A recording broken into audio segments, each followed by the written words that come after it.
أعوذ بالله من الشيطان الرجيم. بسم الله الرحمن الرحيم. الحمد لله رب العالمين الرحمن الرحيم مالك يوم الدين إياك نعبد وإياك نستعين اهدنا الصراط المستقيم صراط الذين أنعمت عليهم غير المغضوب عليهم ولا الضالين.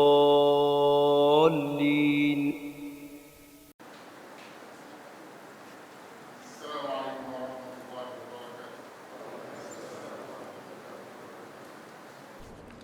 الحمد لله رب العالمين، والصلاة والسلام الأتمان الأكملان على خير البرية سيدنا محمد الأمين وعلى آله وصحابته ومن اهتدى بهديه واقتفى أثره إلى يوم الدين.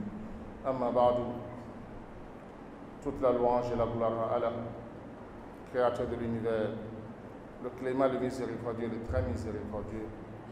Que la paix et la bénédiction d'Allah soit sur le sceau de tous les prophètes, le prophète Muhammad sallallahu alayhi wa sallam, sur sa famille, sur ses compagnons et sur tous ceux qui suivent et suivront sa voie jusqu'au jour du jugement dernier. Chers frères et sœurs en islam, nous rendons grâce à Allah subhanahu wa ta'ala, d'abord pour le fait qu'il nous a guidés vers l'islam. Nous ne serons guidés si Allah subhanahu wa ta'ala ne nous avait pas guidés. Nous remercions Allah subhanahu wa ta'ala pour cette guidance et nous implorons sa miséricorde pour qu'il nous maintienne dans la foi et sur la voie du prophète Muhammad sallallahu alayhi wa sallam, qu'il nous assiste dans les différentes adorations, qu'il accepte de nous le peu qu'on arrive à faire, qu'il nous comble de ses bienfaits et de sa grâce, ici-bas et dans l'au-delà. Chers frères et sœurs en islam, nous vous rappelons, comme d'habitude, la crainte d'Allah subhanahu wa ta'ala, car la base de notre religion, c'est la crainte d'Allah. Puisque Allah subhanahu wa ta'ala nous a notifié dans le Coran en disant « Innama yataqabbalu Allah min al-muttaqin » Allah subhanahu wa ta'ala accepte uniquement les œuvres de ceux-là qui le craignent. Qu'Allah subhanahu wa ta'ala fortifie notre foi, qu'il rafferme notre croyance. Chers frères et sœurs en islam, nous allons aborder aujourd'hui un thème d'une importance capitale dans la société, dans la vie individuelle de chacun. C'est un comportement qui détruit l'homme, un comportement qui transforme l'homme en un étranger dans sa société, dans le milieu où il vit. Et ce comportement tel qu'il est grave, la destruction de l'homme est dans ce comportement-là. Personne n'a ce comportement et réussit dans sa vie.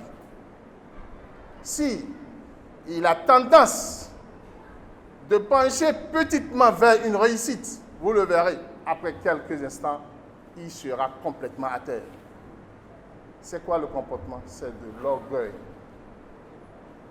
L'orgueil, que chacun se voit, l'égoïsme et le fait de se dire c'est moi, c'est moi. Il ne voit plus personne dans la société. Devant lui, il n'y a personne. Dans sa place, quand il est là, si quelqu'un parle, il dit quelque chose, quelle que soit la vérité que ce dernier va dire par rapport à lui, il est menteur. Parce que lui, il ne commet jamais de faute d'erreur dans sa vie. Tout ce qu'il fait, c'est juste. Ce comportement, nous devons tout le temps nous s'interroger. Chacun doit s'interroger en se demandant, est-ce que je n'ai pas un grain de ce comportement? Puisque ce comportement, Allah subhanahu wa ta'ala n'aime jamais celui qui a un tout petit grain de ce comportement dans le cœur. Puisque c'est le comportement de Satan. Et c'est ce comportement-là qui a amené Allah subhanahu wa ta'ala à expulser Satan du paradis. Et Allah l'a maudit. Pourquoi? Parce que lorsqu'Allah subhanahu wa ta'ala a créé Adam, et Allah a dit à toutes les créatures, à tous les anges, y compris Iblis, Allah lui a dit prosterner à ma créature. Iblis a dit, comment puis-je me prosterner à celui-ci? Il s'est senti grand, plus que Adam alayhi salam, et devant Allah subhanahu wa ta'ala. Il s'est senti d'orgueil devant Allah subhanahu wa ta'ala, lui a dit, sors d'ici, tu n'es plus parmi ceux-là qui respectent mes ordres. Il a été chassé et éloigné de la miséricorde d'Allah subhanahu wa ta'ala parce qu'il s'est senti orgueilleux devant Allah subhanahu wa ta'ala. Ce comportement tel que nous le disons, pour que vous sachiez, est-ce que vous êtes orgueilleux ou pas? D'abord, il faut se voir. Est-ce que vous considérez qu'il y a des gens au-dessus de vous? Il faut voir. Par exemple, vous êtes dans un domaine, vous êtes, je ne sais quoi, tailleur, professeur, médecin, quoi. Lorsque vous allez commencer par sentir que je suis le meilleur de mon pays, ici, là, il n'y a personne qui me dépasse. Sachez que vous aviez déjà commencé. Vous n'avez même pas déjà commencé, vous êtes déjà parmi les grands orgueilleux de la société. Premier signe, vous êtes commerçant, vous êtes quoi quand vous constatez que, dans ce marché, qui me dépasse? Là, alhamdulillah, sachez que vous avez déjà le premier signe qui s'est installé en vous. Le deuxième signe pour que vous sachiez que vous êtes orgueilleux ou pas, quand vous commettez une erreur, vous aviez fait quelque chose, sans s'en rendre compte, quelqu'un passe et vous dit, mon frère, attention, ce que vous avez fait là, c'est erroné. Toi, tu es con, c'est à moi que tu parles.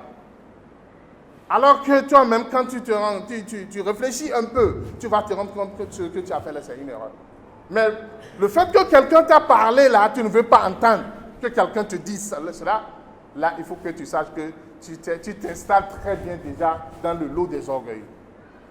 Troisième signe, pour connaître celui-là qui est tellement orgueilleux, c'est de minimiser tout le monde, de voir que personne n'est rien. Quand on parle de celui-là, qui est celui-là? Il n'y a rien. C'est un alpha celui-là, c'est un imam celui-là, ce vaut rien dans la société là.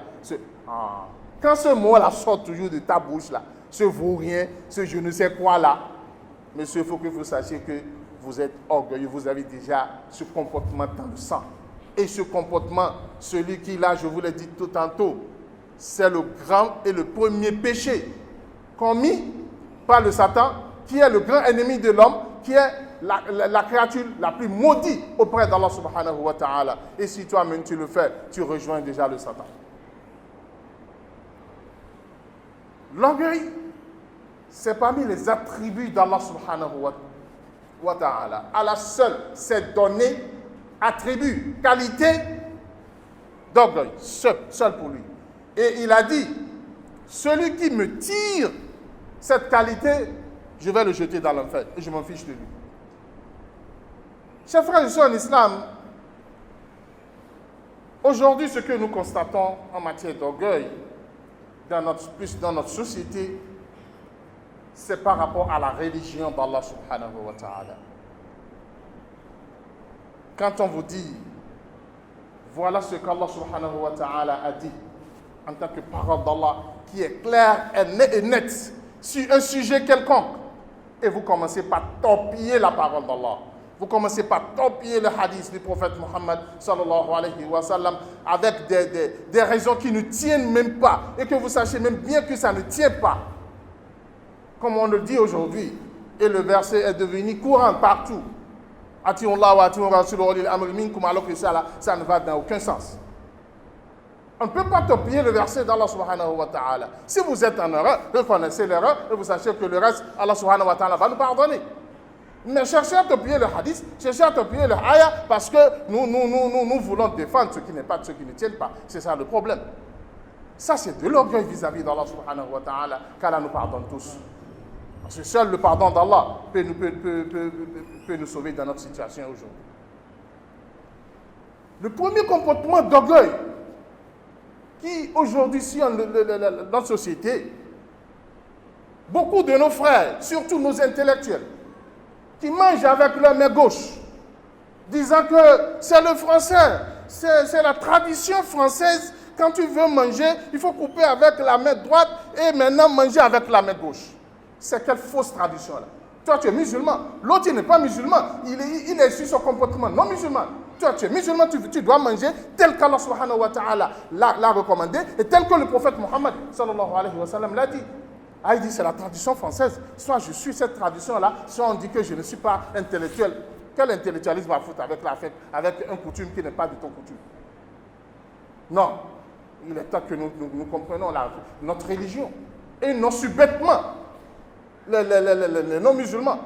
Le prophète Mohammed, sallallahu alayhi wa sallam, un jour, le prophète a vu un monsieur qui était en train de manger avec sa main gauche. Le prophète lui a dit, mon frère, c'est le Satan qui mange avec la main gauche, mangez avec votre main droite. Ah, il a dit au prophète, vraiment, je me sens mal avec la main droite. Ah, tu ne peux pas, là, tu ne pourras plus. Et c'est fini. Depuis ce jour, il ne peut plus se lever cette main-là. Automatiquement, paralysé, sur le champ. Puisque quoi? Allah subhanahu wa ta'ala a déjà dit dans le Coran que celui-là qui va contre ce que le prophète a dit, Inna alladhina yukhalifuna an amrihi. Directement. Celui qui va contre ce que le prophète a dit, le châtiment descendra sur lui automatiquement. Lui, il est devant le prophète, il a refusé de le faire, et c'est ça la fin, la finalité. Qu'Allah nous pardonne. Quand on vous dit, retournez toujours à la parole d'Allah, la parole du prophète Mohammed, c'est l'humilité totale qu'Allah guide nos pas vers le droit chemin. Aujourd'hui aussi, dans nos familles, dans nos petites maisons, madame est à la cuisine, elle se déchire, elle se fatigue, par là-bas, par ici, par là-bas. Elle a besoin de quelque chose. Au salon, bien dans la chambre, elle dit, papa, s'il vous plaît, aidez-moi à... Moi, ou bien tu parles à une autre personne. Ah, si tu ne peux pas aller chercher, ça fait ton problème. Alors que papa s'est installé devant la télé, tout pernat, il ne fait rien. Ça là, c'est le grand orgueil même ça. Parce que tu es orgueilleux dans ta famille, vis-à-vis de ceux-là qui vont t'amener à rentrer dans le paradis. C'est à travers eux que tu vas rentrer dans le paradis. Et maintenant tu négliges tout ici. Tu dis, ah non, c'est quoi? C'est à moi que tu parles. Fous-moi le camp. Ah, c'est l'orgueil même, c'est le grand orgueil. Qu'Allah nous pardonne. Beaucoup d'entre nous, nous sommes dedans. Mais Allah va nous guider. Allah va nous faciliter l'application de sa parole, la parole du prophète Mohammed sallallahu alayhi wa sallam. Le pire encore de notre société, des signes d'orgueil dans notre société aujourd'hui, nos jeunes qui veulent se faire voir leur bracelet d'or, bague d'or, collier d'or. D'où vous avez vu ça? Le prophète Mohammed sallallahu alayhi wa sallam était monté sur le mimbar et il a prêché en tenant les deux en main, le soie et l'or. Il disait, ces deux-là sont illicites aux hommes de ma communauté. Les deux-là sont illicites aux hommes de ma communauté. Vous allez les porter dans le paradis. Alors celui qui le porte ici ne rentrera même pas dans le paradis avant qu'il n'arrive même pas à les porter là-bas. Le prophète Mohammed sallallahu alayhi wa sallam a rencontré un monsieur un jour qui portait une bague en or. Le prophète l'a appelé, le prophète a retiré la bague de sa main et le prophète a jeté ça très loin. Il lui a interdit d'aller prendre ça. Ça, puisque c'est un signe d'orgueil, c'est le fait de vouloir se faire voir. Mais n'empêche, ce n'est pas que vous allez vous habiller mal, non. Puisqu'un monsieur a demandé au prophète Mohammed sallallahu alayhi wa sallam, le prophète nous a dit de ne pas orgueiller. Mais si je porte de beaux habits, je m'habille très bien. Il faut dire non, ce n'est pas de ça que je parle. Allah subhanahu wa ta'ala est beau et il aime la beauté. Porter de très beaux habits, ce n'est pas ça. Mais il ne faut pas aller aussi chercher des habits extravagants pour qu'on dise qu'il y a le meilleur de la société, il y a le plus riche. Et on va te connaître avec ton habit. Là, tu es en train d'offenser Allah subhanahu wa ta'ala. Il ne faut pas aussi se rendre aussi encore très sale dans la société pour qu'on dise voilà le musulman, voilà ce qu'il porte. Non. Nous sommes une communauté de juste valeur, de juste milieu. Qu'Allah subhanahu wa ta'ala guide nos pas vers le droit chemin. Aujourd'hui c'est le vendredi, c'est le jour du prophète Mohammed sallallahu alayhi wa sallam. Faites beaucoup de salat au prophète le vendredi et rappelez-vous que votre nom sera cité au prophète Mohammed sallallahu alayhi wa sallam. Alors, Et cela, c'est un bien pour vous, pour votre parent, pour vos parents, parce que votre nom sera cité avec le nom de votre père. Et c'est un guise de bonté et de bienfait pour les parents, qu'Allah guide nos pas vers le droit chemin. Allahumma salli ala Muhammad wa ala ali Muhammad, kama sallaita ala Ibrahim wa ala ali Ibrahim, wa barik ala Muhammad wa ala ali Muhammad, kama barakta ala Ibrahim wa ala ali Ibrahim fil alamin innaka hamidun majid. Allahumma inna na'udhu bika min al-kibr wal-'ujb wal-ghurur, wa na'udhu bika min sabili al-mutakabbirin wa mathwa al-mutakabbirin ya rabbal alamin. اللهم اجعلنا ممن تواضع لك فرفعته وذل نفسه لك فأكرمته وتوكل عليك فكفيته ونسألك من فضلك. اللهم آتنا من فضلك. اللهم حبب إلينا الإيمان وزينه في قلوبنا وكره إلينا الكفر والفسوق والعصيان واجعلنا يا مولانا من الراشدين. اللهم نجنا من الكبر وأهله وعافنا برحمتك يا ارحم الراحمين. اللهم جنبنا سبيل الجبارين وابعدنا عن التكبر. اللهم انا نسالك التقى والعفاف والغنى.